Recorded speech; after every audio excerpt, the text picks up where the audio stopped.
Hello बच्चों, नमस्कार। आजकल हम नीट परिवेश क्वेश्चन कर रहे हैं। अब देखिए बेटा, 31 तक क्वेश्चन हमने लास्ट वीडियो तो कर लिए हैं। अब 32 क्वेश्चन है। किसी नलिका से बहने वाले द्रव्य के क्रांतिक वेग Vc की विमाओं को इससे दर्शाया गया है। नीटा की पावर x, रो की पावर y और r की पावर z से निर्दिष्ट किया जाता है, जहां नीटा, रो तथा r क्रमशः है द्रव्य का श्यानता गुणांक, द्रव्य का घनत्व तथा नलिका की त्रिज्या है। तो x, y, z का मान क्रमशः है। तो देखिए बेटा, यहाँ पे द्रव्य का क्रांतिक वेग Vc है, वो दर्शाया गया है नीटा की पावर x, रो की पावर y और r की पावर z। अगर हम बात करेंगे Vc मतलब क्रांतिक वेग का मात्रक होता है मीटर प्रति सेकंड। तो विमा क्या बन गई? m0 L1 t-1, ठीक है, इजिकल टू नीटा है। नीटा की विमा क्या होती है? नीटा होता है श्यानता गुणांक। और श्यानता गुणांक कैसे निकलता है? देखो, दो परतों के बीच जब द्रव्य प्रवाहित होता है तो दो परतों के बीच में जो बल लगता है वो श्यान बल का सूत्र होता है eta A delta V upon delta X. क्या होता है? Eta A delta V upon delta X. अगर आपको नीटा की विमा चाहिए तो इसको इधर ले आओ, तो एफ ए है, इधर मल्टीप्लाई में इधर डिवाइड में आ जाएगा, और ये delta V upon delta x ये जब इधर आएंगे तो ये इसके डिवाइड में आएंगे, तो डेल्टा एक्स ऊपर चला जाएगा और डेल्टा वी नीचे आ जाएगा। एफ की विमा बताओ। एफ की विमा होती है m1 L1 t-2। अच्छा, ये एफ की विमा। फिर उसके बाद में एक्स की विमा होती है L1 डिवाइड बाई ए की विमा। ए है क्षेत्रफल की विमा होती है L2 अनुप्रस्थ काट क्षेत्रफल। और ये डेल्टा वी ये वेग में परिवर्तन है, मतलब क्या हो जाएगी विमा? L1 t-1। ओके, तो इसकी फाइनल विमा बन गई m की पावर 1। देखो, l की पावर 1 से l की पावर 1 गया, l की पावर 2 ऊपर जाएगी, l की पावर माइनस, देखो -2 + 1 -1 हो गई। और t की पावर और देख लो, t की पावर -2 और ये ऊपर गई +1, तो t की पावर -1 हो जाएगी।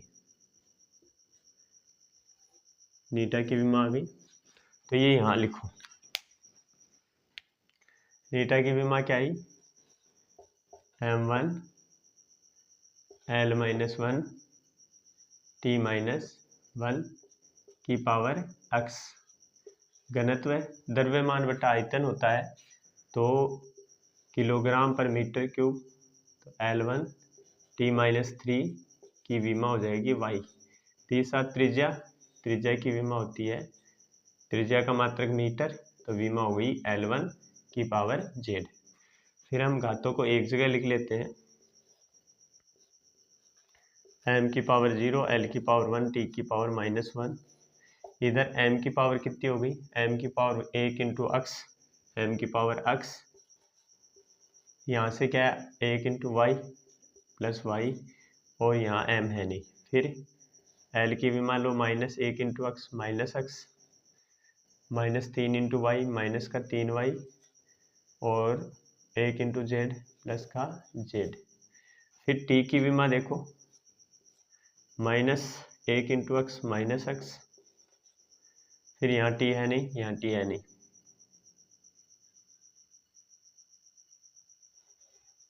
ये आ जाएगी। देखिए बेटा, अगर आप इसको कंपेयर करोगे, घातों की तुलना करोगे, घातों की तुलना करने पर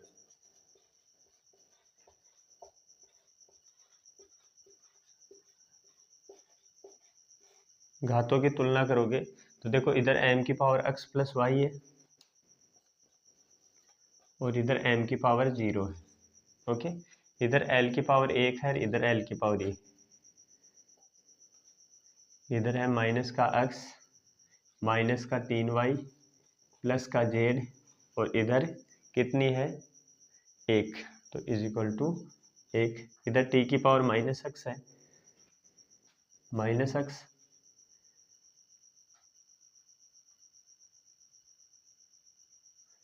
टी की पावर माइनस एक्स और इधर टी की पावर कितनी है देखो -1। देखो माइनस से माइनस कैंसिल हो गया, प्लस हो गया, तो x की पावर 1 आ गई। ठीक है, अब ये x की वैल्यू यहाँ रखो, y की वैल्यू आ जाएगी, तो 1 plus y is equal to 0। x की वैल्यू यहाँ पे रखी, तो 1 plus y is equal to 0, तो y का मान कितना आ गया माइनस का 1। x की वैल्यू आ गई माइनस, x की वैल्यू, y की वैल्यू, z की वैल्यू समीकरण में से निकाल लो, तो z की वैल्यू क्या हो जाएगी देखो, x की जगह x की वैल्यू माइनस का निशान है ही, x की जगह क्या रखोगे 1 माइनस 3 इंटू वाई की वैल्यू देखो -1 plus z is equal to 1। तो ये देखो कितना हो जाएगा, माइनस का 1 माइनस माइनस प्लस, प्लस का 3 प्लस जेड बराबर 1। तो अब देखो जेड कितना आया, जेड आया, इसको इधर भेजो, देखो 2 बच गए। ठीक है, 2 बचे ना, प्लस का 2 बचे, इसको इधर लाओगे तो कितना हो जाएगा, इधर प्लस का 2 और इधर लाओगे तो कितना हो जाएगा माइनस का 2। जेड कितना आ गया माइनस का 2 और प्लस का 1 पहले से था, प्लस का 1 है, ये प्लस का 1 है, तो प्लस का 1 पहले से था, तो जेड की वैल्यू कितनी आई, जेड की वैल्यू हो गई आपके पास माइनस की 1। तो देखो x की वैल्यू आई है आपके पास 1, y की वैल्यू आई है आपके पास -1 और z की वैल्यू आई है आपके पास -1। तो प्लस का 1 माइनस का 1 माइनस का 1, दो डी ऑप्शन है विल बी करेक्ट आंसर।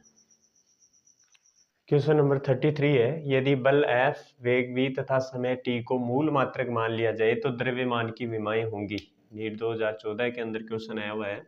तो देखो द्रव्यमान समानुपाती किसके हो गया, m समानुपाती ले लो आप, एक तो बल पर डिपेंड करता है, इसकी पावर x ले लो, एक वेग पे y और समय को क्या माना है t, t की पावर z।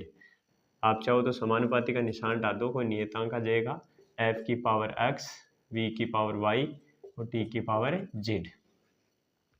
तो देखो इधर द्रव्यमान की विमाएं लिखो, m1 l0 t0, k की विमा होती नहीं है, f की विमा m की पावर 1, l की पावर 1, t की पावर -2 की पावर x, वेग की विमा हो जाएगी l1 t-1 की पावर y और t की पावर यानी समय की विमा t1 और इसकी पावर z। ओके, अब घातों की तुलना करने पर, घातों की तुलना करने पर जब आप घातों की तुलना करोगे तो आपके पास इधर आएगा, ध्यान दो, m इधर तो ये रख लो, सॉरी एक जगह लिखो, पहले हम इनको अब एक जगह लिखेंगे तो क्या आ जाएगा, एक जगह पावर पहले एक जगह लिख लो, इधर तो है m की पावर 1, इधर l की पावर 0, इधर t की पावर 0, इधर m की पावर टोटल कितनी हो गई 1 इंटू एक्स, m की पावर x, फिर यहाँ m है नहीं, यहाँ m है नहीं, l की पावर यहाँ से x, यहाँ l से 1 इंटू वाई वाई और इधर l है नहीं, t की पावर देखो यहाँ माइनस का 2x, यहाँ t की पावर -1 है तो -1 into y minus y plus का z। अब घातों की तुलना करो, घातों की तुलना करने पर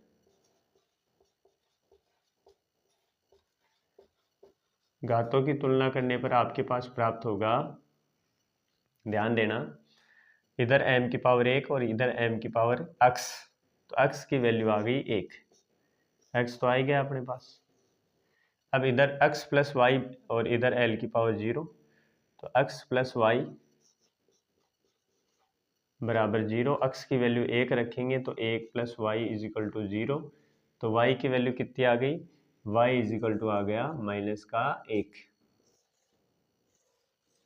ठीक है, अब x और y की वैल्यू यहाँ पे रख लोगे। तीसरी समीकरण क्या बन रही है, -2x -y +z, और इधर इधर देखो t की पावर 0 है, t की पावर 0 लिखी, यहाँ 0 आ गया।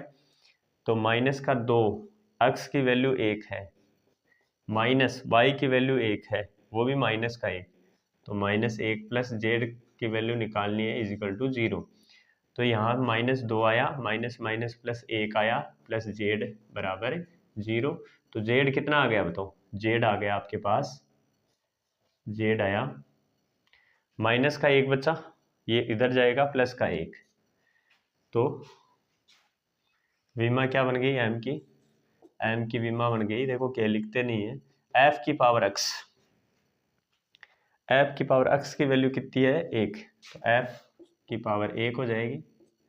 फिर उसके बाद में v की पावर y, तो y की वैल्यू कितनी आई, -1, तो ये -1 हो जाएगा। और तीसरा क्या है, t की पावर z है, z का मान है 1, तो 1 हो जाएगा। यानी इसमें ढूंढो आप ऐसा, f की पावर 1, v की पावर -1, t की power +1, option number D will be correct answer. Question number 34 Zeeman का क्वेश्चन है, मात्रकों की सीजीएस पद्धति में किसी पदार्थ का घनत्व 4 ग्राम पर सेंटीमीटर क्यूब है। मात्रकों की एक पद्धति जिसमें लंबाई की इकाई 10 सेंटीमीटर तथा द्रव्यमान की इकाई 100 ग्राम है, तो पदार्थ का घनत्व का मान होगा। देखिए बेटा, इसमें फॉर्मूला लगेगा N1U1 is equal to N2U2। अच्छा, N1 की वैल्यू कितनी है, 4, और U1 है ग्राम पर centimetre cube, is equal to N2 की वैल्यू हमारे पास है नहीं, फाइंड करनी है। अब इसके अंदर देखो U2 देखो, लंबाई 10 सेंटीमीटर मानी गई है, तो लंबाई को 10 सेंटीमीटर मानोगे, और द्रव्यमान की इकाई 10 ग्राम है, तो ऊपर केवल ग्राम है, तो आप यहाँ पे ऊपर लिखोगे 10 ग्राम। लंबाई को सेंटीमीटर में मापा गया है, लेकिन अब माना गया है कि लंबाई की इकाई है वो 10 सेंटीमीटर है, तो 1 सेंटीमीटर की जगह 10 लो, पहले 1 गुणा 1 गुणा 1, तो 1 सेंटीमीटर क्यूब। अब 10 सेंटीमीटर मानना है तो क्या लिखोगे, 10 गुणा 10 गुणा 10, तो centimetre into centimetre into centimetre क्या आ गया, सेंटीमीटर क्यूब आ गया।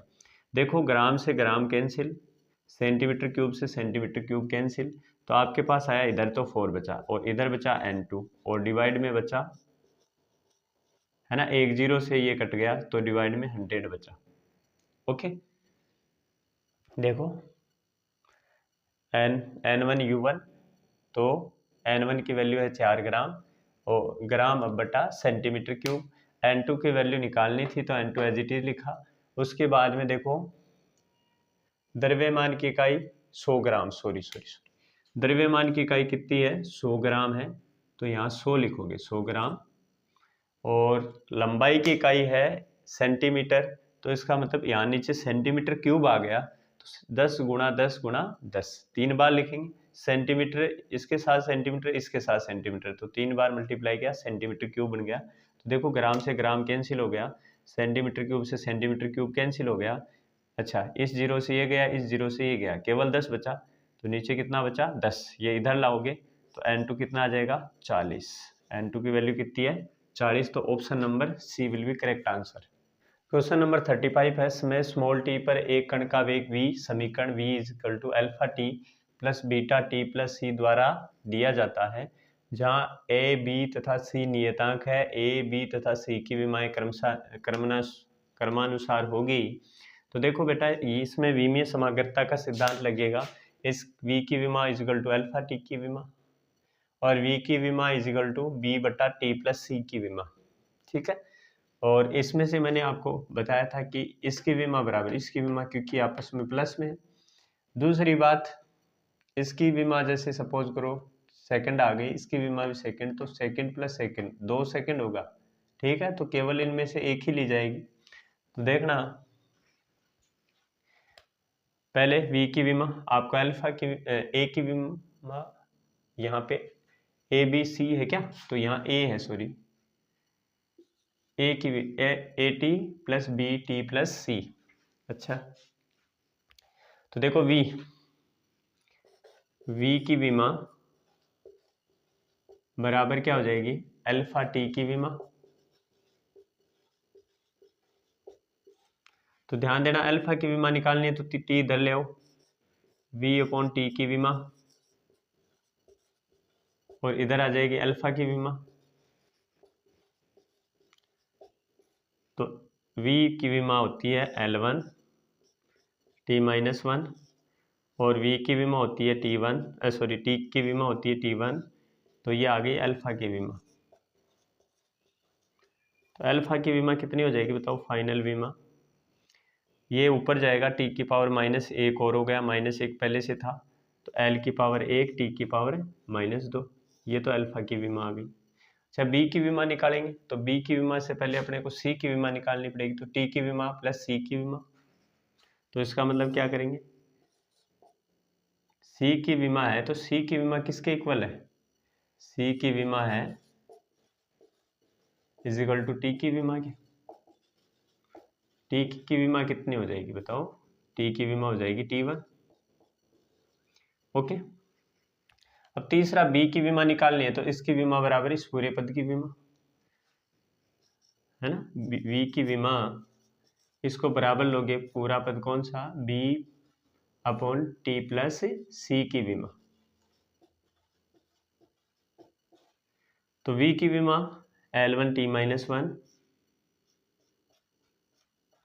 इधर b की विमा है नहीं, और t की विमा कितनी है, T1, T1 और इसकी भी T1, तो T1 प्लस T1 जोड़ोगे तो 2T1 आएगा, तो 2 तो कांस्टेंट है, इसका कोई मतलब नहीं है, तो क्या बचेगा, केवल T1 बचेगा। अच्छा बेटा, इसको इधर लेके जाओगे तो इसके मल्टीप्लाई में हो जाएगा, तो b की विमा इज इक्वल टू, ये इसके इधर मल्टीप्लाई में हो जाएगा, तो देखो पहले से क्या है, L1 t-1 है, और ये इधर जाएगा t की पावर +1, तो क्या बची, फाइनल विमा बची L की पावर 1। तो देखो a की विमा अल्फा लिख दिया यार, यहाँ पे v की विमा is equal to A T की विमा है, सॉरी a लिखा है ना, अल्फा लिखा गया गलती से, a की विमा। तो a की विमा कितनी आई, L t-2, ये तो a की विमा आई। b की विमा कहाँ आई, b की विमा ये रही, और c की विमा ये रही, तो L t-2, देखो L t-2, फिर b की विमा आई है L1, और फिर t की विमा आई है T1, सॉरी a की विमा L1 t-2, b की विमा आई है L1, और c की विमा आई है T1। ठीक है, तो option A will be correct answer. Next question है 36, नीट 2006 का क्वेश्चन है, दी गई समीकरण p प्लस ए बटा v square is equal to B theta v में p दाब, इसमें p को दाब लिया गया है, v आयतन है, ठीक है, उसके बाद में थीटा परम ताप है, तथा ए बी नियतांक है। तो ए की विमा बतानी है, तो ए की विमा बतानी है, इसका मतलब जो पी की विमा होगी वही इसकी विमा, इन दोनों पदों की विमा आपस में बराबर है विमीय समागतता के सिद्धांत से। तो आप क्या लिखोगे, ए अपॉन वी स्क्वायर की विमा इज इक्वल टू क्या आ जाएगी बताओ, इधर पी है तो पी की विमा। ओके, तो ए की विमा कितनी आ गई, ए की विमा आ गई आपके पास, ये वी स्क्वायर इसके गुणा में चला जाएगा, पी वी स्क्वायर की विमा। ठीक है, अब अपने को विमा चाहिए दाब की और आयतन की, जब दाब और आयतन की विमा आ जाएगी आप यहाँ लिखोगे, आंसर आ जाएगा। तो देखिए बेटा, दाब की विमा P is equal to, P का फॉर्मूला होता है F अपॉन ए, तो F की विमा होती है M1 L1 t-2, और A की विमा होती है L2, तो आपके पास दाब की विमा बन जाएगी M1 L की पावर -1 t की पावर -2। ओके, तो देखिए m की पावर 1 आई, l की पावर -1 और t की power -2 into v square, v आयतन है, आयतन की विमा L³ होती है, और इसका स्क्वायर है तो स्क्वायर एज इट इज लिखोगे। तो अब आपके पास m की पावर 1 बची, ये 6 हो गई, 6 - 1 l की पावर 5 बची, t की पावर -2, तो ऑप्शन नंबर m की पावर +1, l की पावर 5 और t की power -2, option A will be correct answer. Question number 37 है, एक ट्यूब की लंबाई l तथा त्रिज्या r है। इसमें टॉर्पिन का तेल बहता है। ट्यूब के दोनों सिरों पर दाबांतर P है तथा श्यानता गुणांक है नीटा बराबर P r² - x²/4VL। जहाँ ट्यूब के अक्ष से अक्ष दूरी पर तेल के वेग v है तो नीटा की विमाई है। देखिए भाई, इसके अंदर P दाब दिया हुआ है, r त्रिज्या दे रखी है, x दूरी है, v वेग है और l ट्यूब की लंबाई है ना। तो आप इसकी विमा निकालोगे नीटा की, तो यहाँ पे आपके पास आ जाएगा नीटा की विमा हो जाएगी दाब की विमा, अभी निकाली थी ना। दाब का सूत्र होता है P = है ना, दाब = बल बटा क्षेत्रफल F/A। F की विमा क्या होगी m1 l1 t-2 और क्षेत्रफल की कितनी होगी l2। तो आपके पास आ गया m की पावर 1, ये l2 ऊपर जाएगा, l की पावर -2 + 1 -1 और t की पावर -2। P की विमा आ गई। तो देखिए P की जगह P की विमा लिखो, तो आपके पास आ गया P की विमा लिखी आपने m1 l-1 और t की पावर -2। चाहिए त्रिज्या ना, त्रिज्या की विमा क्या होती है l, तो l की पावर 2 - l की पावर 2, तो इनमें से एक लिखी जाएगी, तो l की पावर 2। क्योंकि अरे देखो इनका परिमाण कुछ हो सकता है ना, वो परिमाण ऐड होगा, विमाएं तो वही रहेगी ना। इसकी विमा भी l की पावर 2, इसकी विमा भी l की पावर 2। तो वो मान लो यहाँ परिमाण 4 था, यहाँ 2 था, 2r² और 4x², तो है ना 2 - 4 -2 परिमाण होगा, इसकी विमा तो l² ही रहेगी। अच्छा, डिवाइड बाई 4, v की 4 लिखा नहीं जाएगा, v की विमा l1 t-1, v वेग है, l लंबाई है, इसकी विमा l1 होगी। देखो बेटा l की पावर 1 और 1 2 हो जाएगी और l की पावर 2 ऊपर है। ओके, तो आपके पास विमा आएगी m की पावर 1, l की पावर -1 और t की पावर ये ऊपर गई +1 -2, t की पावर -1। तो देखिए m1 l-1 t-1, m1 l-1 t-1, option number D correct answer होगा। क्वेश्चन नंबर 38 है, एक समीकरण में P का समय के साथ संबंध इस प्रकार है जहाँ P = P0 e की पावर -α-t², जहाँ अल्फा एक नियतांक है तो अल्फा की विमा होगी। देखिए बेटा, आपको अल्फा की विमा पूछी है और ये -α-t² ये पावर में है। ओके, तो जो पावर में होती है, पावर के अंदर जो राशि होती है वो उसकी कोई विमा नहीं होती, विमा इन राशि होती है ना। जैसे 2 का स्क्वायर, अब ऐसे थोड़ी लिखते हो कभी 2 मीटर, 2 का स्क्वायर 2 मीटर, ऐसे नहीं लिखते हो ना, है ना, 2 की पावर 2 मीटर, ऐसे कभी देखा। तो ये जो संख्या होती है ये विमाहीन राशि है। इसका मतलब इसकी जो पावर है α-t², ये विमाहीन राशि है, मतलब इसकी विमा अगर लिखोगे आप टोटली विमा दोनों की m0 l0 t0 आएगी। आपको विमा किसकी चाहिए, अल्फा की विमा चाहिए, तो t² को बेटा इधर भेज दो, इसके डिवाइड में चला जाएगा m0 l0 t0 और ये t²।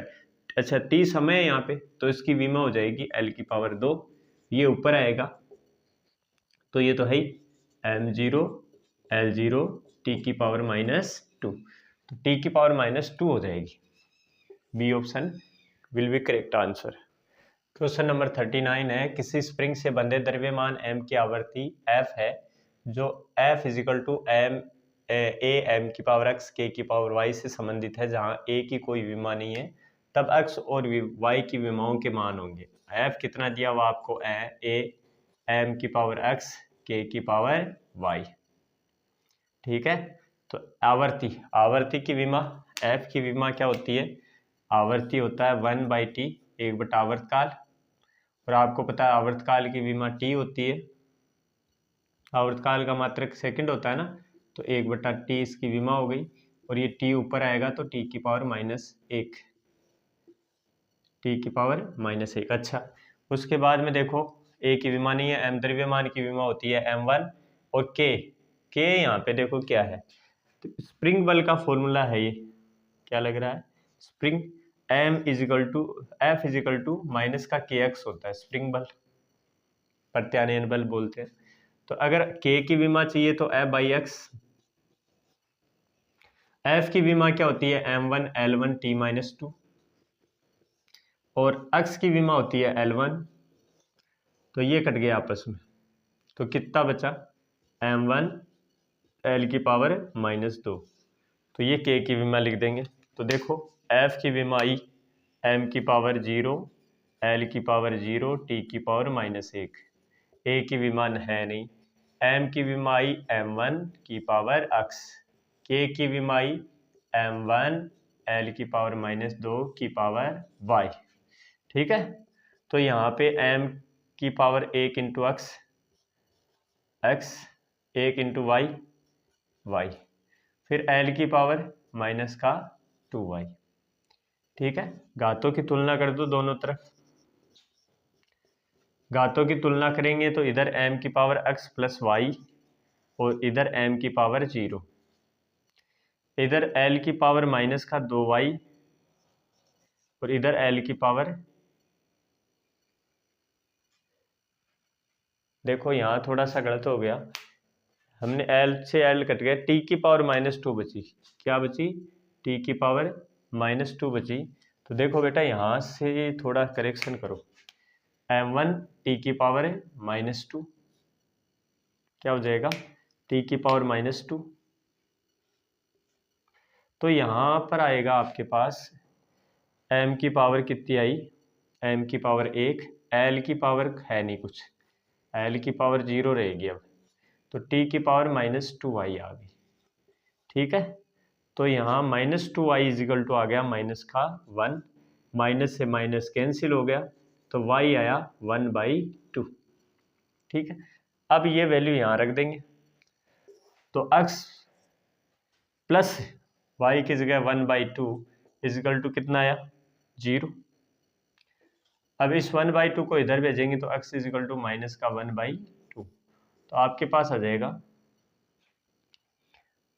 x की वैल्यू -1/2 और y की वैल्यू +1/2। देखो x की वैल्यू -1/2 और y की वैल्यू,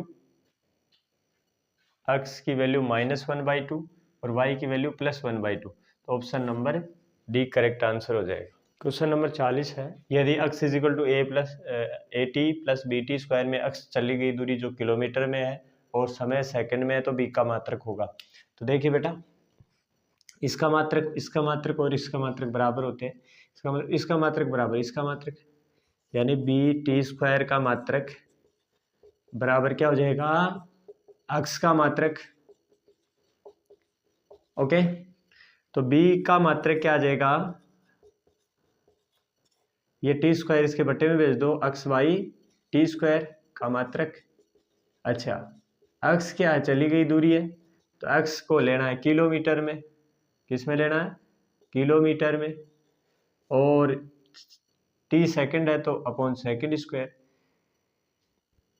किलोमीटर बटा सेकंड स्क्वायर, तो option number C is correct answer.